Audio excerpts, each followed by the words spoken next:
President Ursula von der Leyen, welcome to the program. Thank you very much. I mean, can I just start with what was it like in the room when President Trump literally delivered a broadside against you all on climate change, basically calling it a con job and you'll fail? On immigration, your nations are going to hell. What did you make of it? Well, you know, I know exactly what's going on in Europe.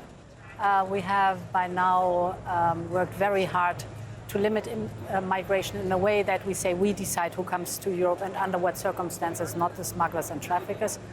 On energy, we're very clear. Every country decides on its own energy mix. For us, it's important to be independent and therefore to focus on homegrown energy like renewables or nuclear, for example. That gives us energy security, is good for the planet, but also independence. So you don't agree that the renewables are a gigantic con job? We will stay the course with the renewables because, as we think, it is good for the climate. It is bringing good jobs at home in Europe. It is cheaper than the fossil fuels for us in Europe because we do not have to import them.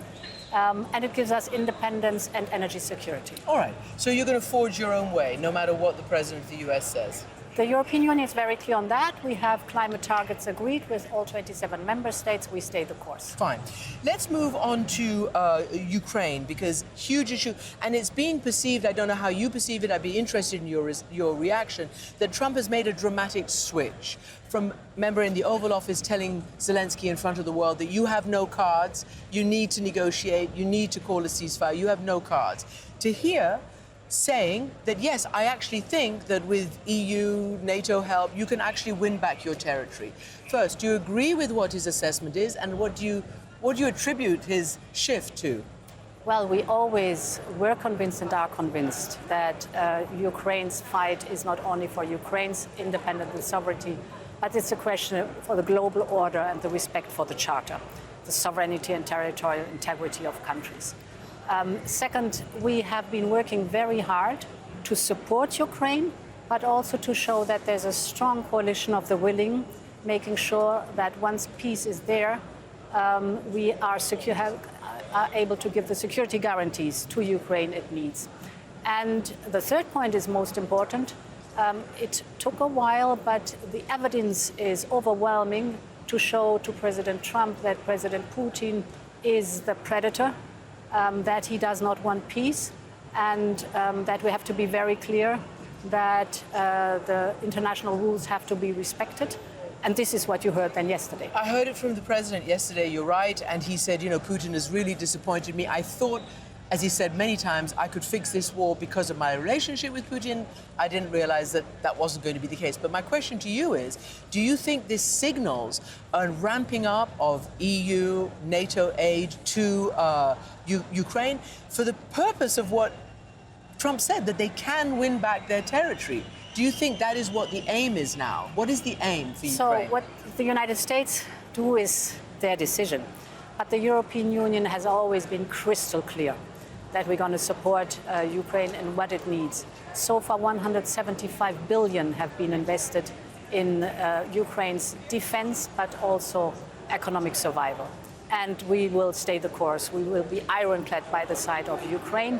And that is also giving them the military capabilities they need to defend their country. But what is your assessment? Is the aim now for them to fight to regain their territory? Or is it to keep defending, as you've said, and get to a place where Putin takes everybody seriously, including Ukraine, for reasonable negotiations? What's the aim? So the aim is, of course, the decision on what is Ukrainian territory to be defended. That's a Ukraine decision. And we respect that. The aim is that Putin comes to the negotiation table and sits down and negotiates because we all want peace. President Trump has over and again, I'm not going to use the word threatened, but said that he will punish Putin in various ways if he doesn't do X in 2 weeks or in 11 days or in 20, well, I'm making it up, but, you know, constant deadlines that keep being fudged and missed. Now he's saying he's ready to impose tough sanctions on Putin, and this is a couple of weeks ago, as long as allies, NATO, European allies, stop buying fossil fuel energy and etc. from the Russians. What's your response to that? Well, President Trump is right. it's unacceptable that through the back door, Russian fossil fuel come back. Just a figure, we have reduced Russian fossil fuels in Europe by 80%. Zero coal from Russia, for example, only 3% of oil from Russia, so really drastically reduced. But what I see that LNG comes through the back door, so we just propose to sanction LNG coming to the European market that comes from Russia. Okay, I'm just going to read you a Trump quote. He basically says, think about it. He's talking about you and other NATO nations. They're funding the war against themselves. In other words, by buying Russian oil. Who ever heard of that? He actually said, who the hell ever heard of that one? So you're agreeing then? Look, 3 years ago, when the war started, indeed, there was a huge dependency on Russian gas. Yep. And Putin cut us off the gas. We had a huge energy crisis. We diversified away to others in France. We invested massively in renewables and nuclear, so that today we almost got rid of Russian fossil fuels. And it's correct, we have to finish that job. We have to get rid of Russian fossil fuels because it's only filling the Russian war chest. So who's standing in the middle of this? So you have imposed a ban on maritime Russian oil imports, refined products like diesel, but as you say, many countries continue to import those fossil fuels and liquefied LNG, as you say, around the back door. So who are the culprits? Is it Slovakia? Is it Turkey? Is it Hungary? Who is it? It is some member states in the European Union that are still having LNG or Russian oil. And here we just, as I said, issued a sanctions package that makes very clear that in a few months they have to get rid of the LNG because it is sanctioned. There's sanctions also on China. Trump has reportedly demanded of you, the EU, to put tariffs up to about 100% on China and India, again, punishing countries who buy from Russia, notably energy, and also fund the war. It is absolutely correct that we have to reduce the war chest of Putin as much as possible. And therefore, we, for example, have already put out a ban for products, refined products from Russian fossil fuels. This hits, for example, countries like Turkey or India.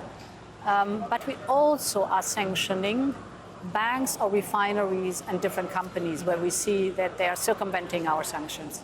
So there is an ongoing hard work really to limit the revenues that Putin is getting from fossil fuels as far as we are able to do that. What is not possible in our legal system is to put on tariffs for foreign policy reasons. We put tariffs for economic reasons, but not for foreign policy reasons. We work with sanctions, we work with bans. We have been very successful. If you look at the Russian economy, it's a total war economy now, skyrocketing interest rates, high inflation. They are at their limit. They are at a point that is critical for them. And if we increase the pressure, my prediction is that finally Putin will come to the negotiation table and we can end this war. That's your prediction. Then how do you react to this constant testing by actual military of the NATO airspace? I know you're not officially NATO, but many of your nations are. Drones into Poland, into Romania, and fighter jets into Estonian airspace. President Trump was asked again yesterday, do you support NATO shooting down any unidentified flying objects or planes, Russian, that fly into NATO airspace? He said, yeah, I do. So as you rightly said, I'm not NATO, but I have a personal opinion. Yeah, what is yes, it? My opinion is we have to defend every square centimeter of the territory. And that means if there's an intrusion in the airspace, after warning, after being very clear, of course, the option of shooting down a fighter jet that is intruding our airspace is on the table. Turkey did it 10 years ago. Yep. And didn't suffer consequences necessarily. No, and it's a principle of NATO and Article 5. So what's taken you so long? I know you're not NATO, but what's taken the world so long? Because Russia has been really testing for such a long time. Is it time now to punch back in the nose? Russia is testing on all fields. Mm-hmm. I mean, that's a hybrid war that we experience since many, many years, that Russia is leading against the democracies of the European Union and others. And therefore, we fight back on all the different fields. And as I said, it's a decision of NATO, but I would be very clear, you don't touch our territory. And you were a former defense minister, I remember, when we first met for Germany. You're talking about interference. There is an election coming up in Moldova, which I know is not an EU nation, but has all the, wants to be and is being supported by a lot of Western nations in its efforts.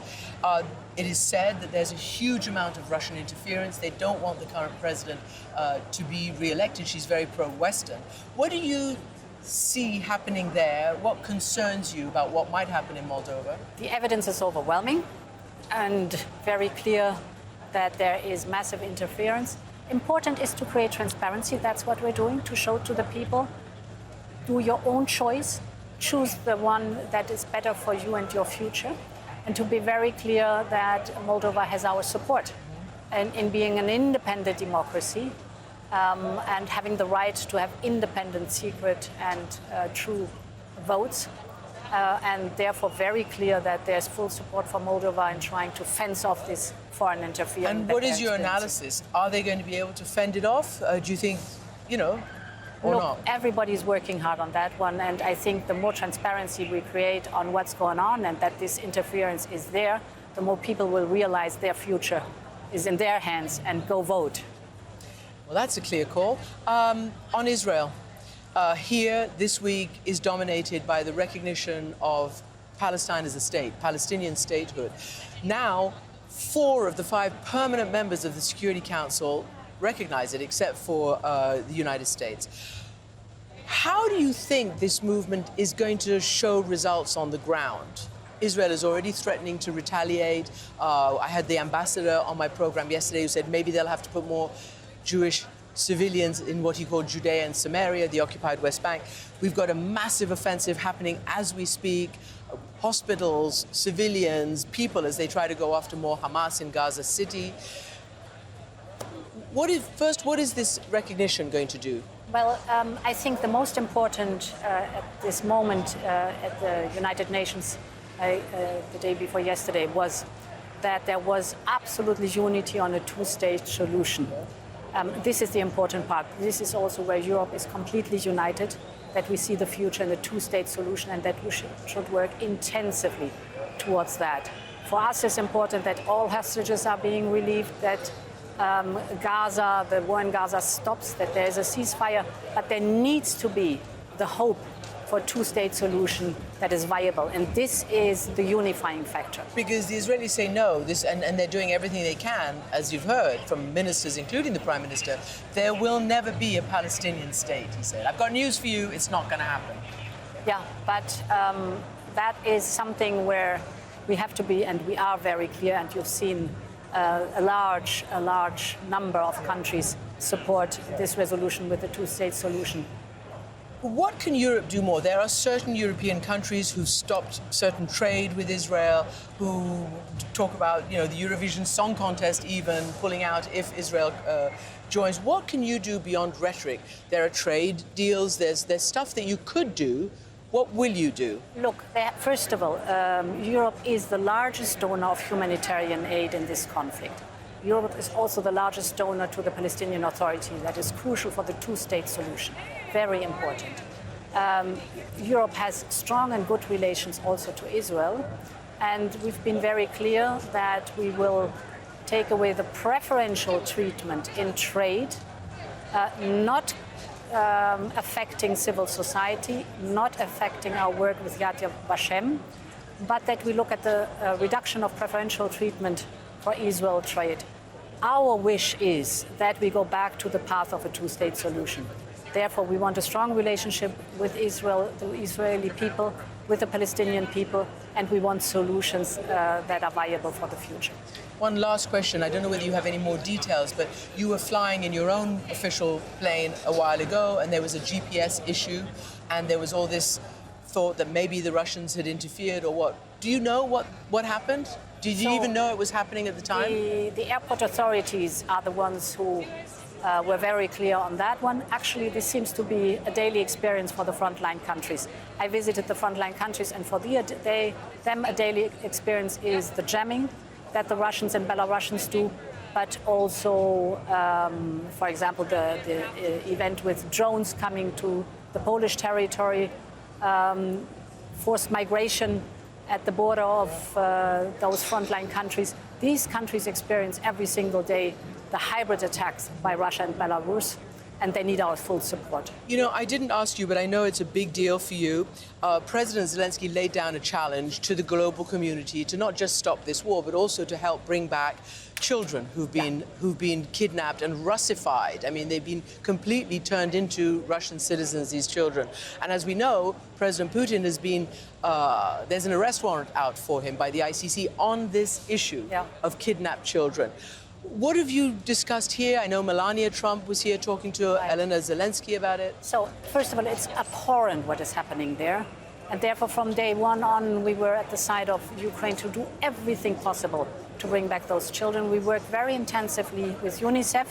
We're funding in UNICEF a program for the children that are coming back to be treated and to give them the opportunity to heal and to give them support and to raise attention globally. We will host the next summit on the abducted children. Yeah. This is something where the world has to look at, and the world has to stand as one, that these children go back home. All right. Ursula von der Leyen, President of the EU Commission, thank you so much for being with us. Thank you very much. Thank you.